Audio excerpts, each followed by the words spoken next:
So during this past month, I've been going on a journey to learn about my own learning, and I've been doing that by teaching myself a new skill using just the internet. That was the challenge, and trying to pay attention to like how I feel, what steps I was taking, how I was thinking, and then think about how I could apply that to my classroom.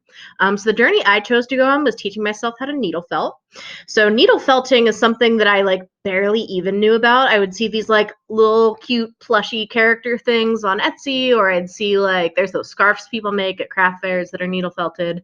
So it's something I conceptualized just as the end product, and it always looked so polished and nice. So it was something that I assumed was really hard to do and was not something that I would be able to do. And then thanks to quarantine, I was looking up embroidery kits because I embroider, and I saw some needle felting kits, and I was like, well, if there's kits, that must be doable. So I started this journey of teaching myself how to needle felt. My first source I went to was Our Needle Felting, which is the needle felting subreddit community on Reddit. Looked at their how-tos. From the how-tos was linked to a bunch of videos, and after I watched a bunch of videos, I started to try and teach myself how to needle felt. So the mechanism of needle felting, because I'm sure most of you guys watching are not aware, you need a needle first and foremost. So this is a special needle. You can see it has little like notches on it. So these notches are for tangling up fibers.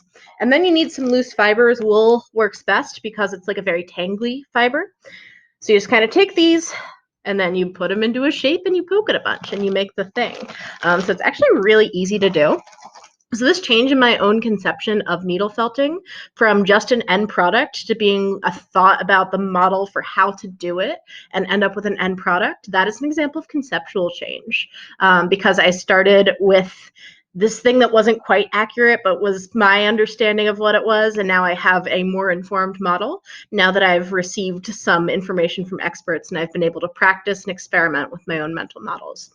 So I want to show you the progress of these experimentations with my mental model of needle felting. So the first thing I made is a little keychain with my school's logo on it. So you see the paw print's not super even, and even like if I yank down on this, it does not stay together that well. It's not the best keychain. The sphere's not even.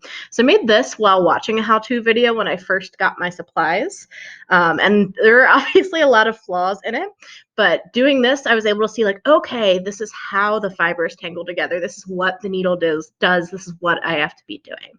So after I made this guy, I next made this frog. So this I used some more advanced techniques. I have these little like eye bulgy thingies, and then I have some detailing on the face. So for the bulges and for the detailing, I did look at more videos on how to do this. And this was, again, me trying it for the first time, seeing which things I did right, which things maybe weren't quite right with the proper way to be doing things. And then I grew from there. After I made this, I realized it's super small and it would be hard to put like limbs on it. So I looked at this technique that's called pipe cleaner armatures. So what you do is you make a pipe cleaner skeleton and then you felt on top of it. So then I made this guy, who's the character Tangerine from a video game called Bug Fables. So it was especially exciting about making this. First of all, he's so adorable. Look at his little bow tie and this little like bendy horn thing. Very fun. So when I made this, I actually posted it on the Reddit community and the Twitter community for this video game, not for needle felting. I probably should have put it on needle felting also, but I put it on the communities for these games, and I actually got like a lot of cool positive response from strangers. And I even was able to get the picture of my art retweeted by the person who made this character, which was super exciting. So in that instance, I went from becoming like a lurker in an online community and an online affinity space to actually being a creator. So even though I didn't become a creator in the same affinity space that I started in, it was still cool to have that shift in my own learning. And the final thing I made was this, which is a worm doctor based on the song Dr. Worm by They Might Be Giants. This used the same pipe cleaner armature method, but I also made little clothes for him. So this one I got too cocky and tried to make it without looking up how to do it, but I did learn from being able to dive like headfirst into that experience.